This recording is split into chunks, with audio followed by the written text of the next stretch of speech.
Alors pendant longtemps, j'ai essayé de configurer Prettier, ESLint et VS Code ensemble, mais j'ai jamais vraiment trouvé de solution parce qu'il y en avait toujours un qui avait un conflit avec l'autre. Et je vous partage dans cette vidéo la marche à suivre pour bien configurer votre environnement de développement JavaScript. Bienvenue sur DevThéorie, la chaîne qui vous aide à devenir et rester un bon développeur JavaScript. Je m'appelle Shubham et en fait on fait des vidéos toutes les semaines sur des sujets comme le langage, les modules ou encore les librairies autour de JavaScript. Donc si vous êtes intéressé, pensez à vous abonner. Inutile de dire que pour commencer, il faut absolument Node.js installer, aussi bien NPM et VS Code parce que ça va être notre outil de travail. Mais pour la configuration, c'est parti, on va sur l'écran. Donc là, voilà, j'ai un fichier qui est vraiment pas beau, on va pas se mentir. Il y a des single quotes, il y a des guillemets doubles, des guillemets simples donc. Il y a des espaces là où il faut pas, il y a des points-virgules là où il faut pas.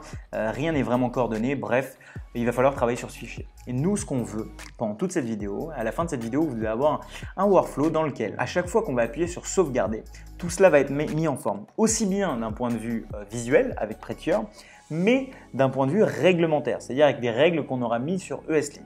Et on va voir comment est-ce qu'on peut faire fonctionner les deux. Donc c'est parti. Donc on va commencer par faire un npm init pour initialiser un fichier, -y pour pouvoir faire en sorte qu'il ne pose pas 40 000 questions. Et on va commencer par installer ESLint et Prettier. Donc npm i ESLint et Prettier. Hop. Et ils vont venir ici s'ajouter. Et voilà, ils sont venus ici s'ajouter au package.json. Autre chose qu'on va faire, on va aussi installer les extensions Prettier et ESLint afin qu'on puisse les utiliser.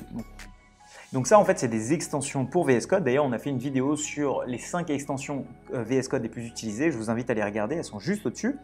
Et on va installer aussi ESLint. Donc ESLint, ça va nous permettre de linter notre code. On a aussi fait une vidéo sur ESLint plus en détail. Donc si ça vous intéresse, allez cliquer là-dessus. Donc la première chose à faire, c'est de configurer ESLint selon les règles qu'on veut.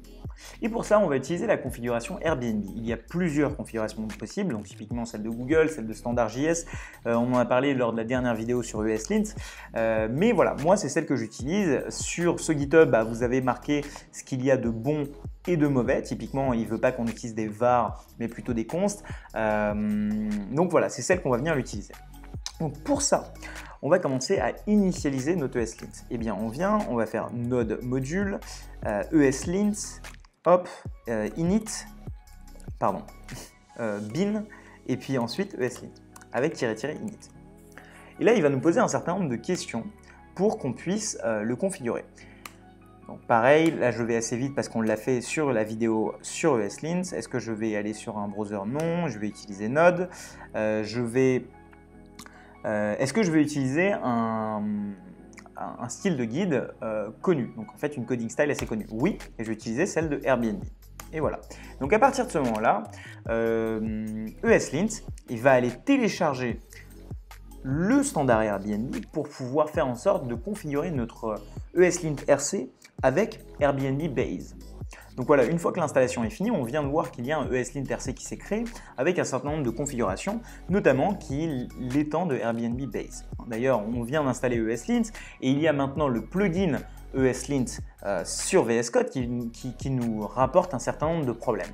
Ces problèmes, on peut aussi les avoir en appelant ici ESLint point, donc sur notre ensemble de fichiers ici. Et là, il vient de nous dire les mêmes problèmes. Il nous dit, voilà, sur la ligne 1, on a unused var, etc., etc. Donc voilà, il a maintenant compris, pris en compte les règles de Airbnb et maintenant il nous le dit ici. Mais maintenant, comment est-ce qu'on peut faire pour pouvoir exécuter Prettier et ESLint en même temps? Et c'est ce qu'on va voir ici. Une fois qu'on a le ESLint RC qui définit les règles de comment doit être vérifié notre code et corrigé, on va venir configurer un Prettier RC qui va cette fois-ci définir les règles de base de notre formatage de code. Et là, c'est un petit peu différent parce qu'il s'agit d'un formatage qui va être plutôt visuel. Là, on commence à configurer un point Prettier RC. Hop. Ce Prettier RC va me permettre de définir des règles pour qu'à chaque fois que je formate mon code, eh bien ce code-là respecte un certain nombre de règles. Donc voilà. Donc je vais commencer par semicolon. Par exemple, dans la norme Airbnb, il y a un truc qui me dérange, c'est des points-virgules à la fin. Alors, c'est vrai que Airbnb dit qu'il faut mettre des points-virgules, mais moi, j'aime quand mon code n'a pas de points-virgules. Et c'est le cas de beaucoup d'entre nous. Donc moi, je vais mettre false à semi. Voilà, hop. Et à partir de maintenant, Prettier va considérer que le bon code formaté, c'est celui qui n'a pas de point-virgule à la fin. Hop. Et je veux également qu'il y ait un tab width. Donc la largeur du tab, je veux qu'elle soit égale à 2. On va aussi ajouter en fait des single quotes. Voilà, parce que moi, je veux qu'il y ait des single quotes. Mais là, il va y avoir un problème.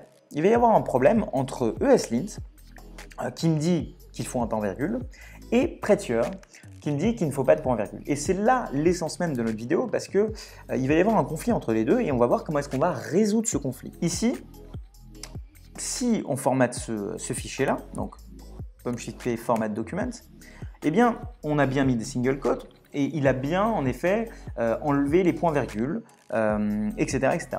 Il a bien respecté ce qui avait marqué sur mon Prettier RC. En revanche, il y a un problème. Il me dit, ici, par exemple, qu'il manque un semi-colon. Et c'est normal, parce que, en fait, ESLint a pour règle, grâce à Airbnb, de dire qu'il faut absolument un point-virgule. Et c'est là qu'on a un problème. C'est là qu'il y a cette confusion. En fait, ce qu'on veut faire dans l'idéal, c'est que ESLint exécute Prettier et en fait ignore certaines règles de ESLint. Donc Prettier passe par-dessus ESLint. C'est ce qu'on va vouloir faire. Parce que là aussi, si on veut fixer notre code, et hop, je reviens en arrière, si on veut fixer notre code avec ESLint-fixe, là, et donc là, cette fois-ci, qu'est-ce qui s'est passé? C'est ESLint qui a pris le dessus. C'est la configuration Airbnb qui s'est exécutée. C'est normal, on a uniquement exécuté ESLint. Le problème, c'est là qu'il y a eu un problème entre la configuration de ESLint et la configuration de Prettier. Voilà. Donc maintenant, c'est parti pour faire en sorte que ESLint s'exécute et par-dessus, Prettier vient corriger les problèmes. Et pour cela, on va en fait venir installer deux plugins. Enfin, un plugin et un configurateur pour ESLint. C'est ESLint-config-Prettier et ESLint-plugin-Prettier. Et qu'est-ce qui va se passer ici? Et pareil, ça, je ne sors pas de ça mon chapeau, de mon chapeau.